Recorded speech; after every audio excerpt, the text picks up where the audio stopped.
భానుకైతే వాళ్ళ అమ్మ వాళ్ళు పుట్టింటి నుంచి సారీ, నల్లపూసలు అవన్నీ అయితే తెస్తూ ఉంటారు. ఇక నల్లపూసలు అవన్నీ అయితే భాను వాళ్ళ అమ్మ వాళ్ళు రెడీ చేస్తూ ఉంటారు. బంగారపు తాడుకి పసుపు తాడు రెడీ చేస్తూ ఉంటారు. అలా పసుపు అవన్నీ రాసి పూసలు అవన్నీ గుచ్చుతూ ఉంటారు. శతమానాలు పూసలు అవి గుచ్చుతూ ఉంటే భాను పాదు వాళ్ళిద్దరైతే కూర్చొని చూస్తూ ఉంటారు.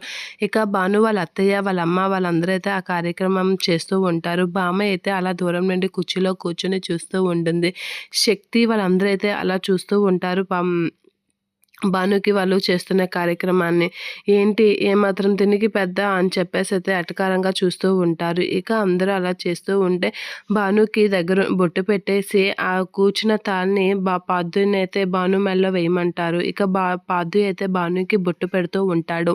అలా బొట్టు పెట్టి నల్లపూసలు కూర్చున్న తాడుని భాను మెడలో వేస్తూ ఉంటాడు పాదు. అలా భాను మెడలో పాదు నల్లపూసలు వేసిన వెంటనే భాను అయితే అలా చూస్తూ ఉండిపోతూ ఉంటుంది. ఇక ఆ శతమానాలు తీసుకొని కళ్ళకు అద్దుకుంటూ ఉంటుంది భాను.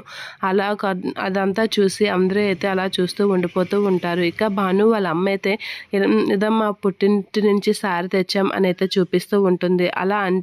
అలా సారీ చూడగానే మాకు తగ్గట్టుగా మేము సారీ తీసుకొచ్చాం అని అయితే అనేసరికి పాదు వాళ్ళ నాన్నమ్మ అయితే చూసి మూతి తిప్పుతూ ఉంటుంది. ఇక శక్తి వాళ్ళందరూ భువన వాళ్ళ అమ్మ వీళ్ళందరూ అయితే ఇలా అంటూ ఉంటారు. ఏంటి ప్లాస్టిక్ కుర్చీలు, ఈ డొక్కు సామాన్లు, నవారు మంచం ఇలాంటివి తెచ్చి మమ్మల్ని అవమానించడానికైనా ఈ సారీ తెచ్చింది, ఏంటి సారీ అని చెప్పేసి శక్తి అయితే చాలా తక్కువ చేసి మాట్లాడుతూ ఉంటుంది. దానికి భాను వాళ్ళ అమ్మ అయితే తలదించుకుంటూ ఉంటుంది. ఏంటి వీళ్ళు ఎలా మాట్లాడుతున్నారు అని అనిత అనుకుంటూ ఉంటుంది.